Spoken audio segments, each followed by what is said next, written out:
When I first suspected my wife, Clara, of cheating, I told myself I was just being paranoid.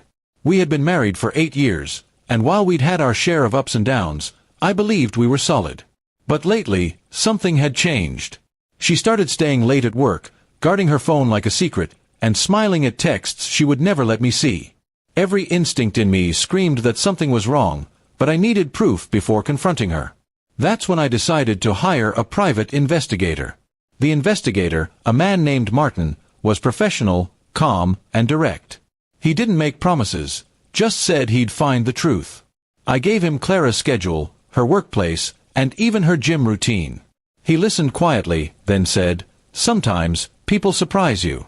Be ready for whatever I find." His words haunted me that night as I lay awake, staring at the empty side of the bed she'd claimed she was too tired to share. The first few days, Martin sent me small updates, photos of her going to work, grabbing coffee, nothing unusual. For a moment, I felt foolish for doubting her. Maybe I'd let my insecurity eat me alive. But then, 3 days later, he called. "She's meeting someone regularly," he said, his tone serious. My stomach dropped. He told me they were at a restaurant downtown and asked if I wanted pictures. I didn't hesitate. "Yes," I said quietly. The pictures arrived an hour later. My hands trembled as I opened them. There she was, Clara, laughing across the table from a man I didn't recognize. He was young, well-dressed, and from the way they leaned toward each other, it was clear this wasn't business. One photo showed her hand on his. My chest tightened. It felt like someone had punched a hole straight through me. I didn't confront her immediately. I needed to know how long this had been going on. Martin kept following her. Over the next week, the evidence piled up. Hotel visits, dinner dates, even an afternoon at the park where she kissed him openly. Every photo felt like another dagger. Still, I stayed quiet, pretending everything was normal, though inside, I was falling apart. Then came the twist I never saw coming. One evening, Martin called and said, "You should see this yourself. Tonight, she's meeting him again." My heart pounded as I drove to the location he sent me, a quiet restaurant near the river. I parked across the street and watched through the window. They were sitting close, laughing, like two people madly in love. Then, I noticed something strange. Another man walked in and joined them. At first, I thought maybe he was a friend. But then Martin, sitting beside me in his car, whispered, "That's her boss." My confusion grew. Why would her boss be there? We watched as Clara and the young man handed him an envelope. The boss opened it, glanced through some papers, and nodded. That's when I realized something wasn't right. This wasn't just an affair, it looked like a deal. The next day, I confronted Martin. "What are they doing?" I asked. He looked uneasy.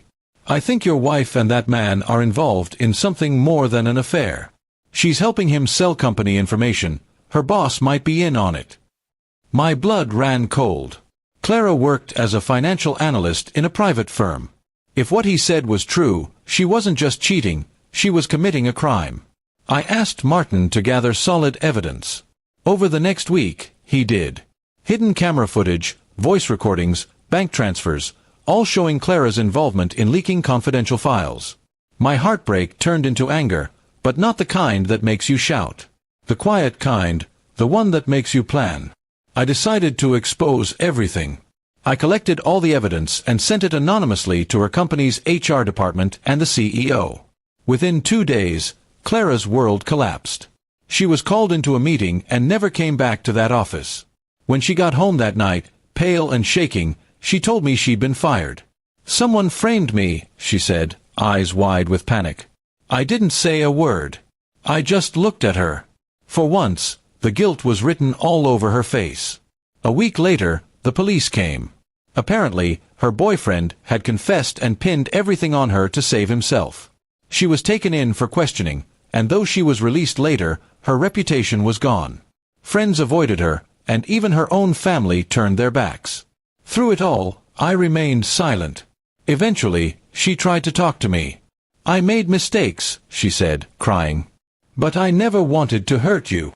I looked at her, this woman I had loved, who had destroyed everything we built, and said quietly, "You didn't just hurt me, Clara. You ended us." That was the last conversation we ever had. Months passed. The divorce went through easily. She didn't contest anything.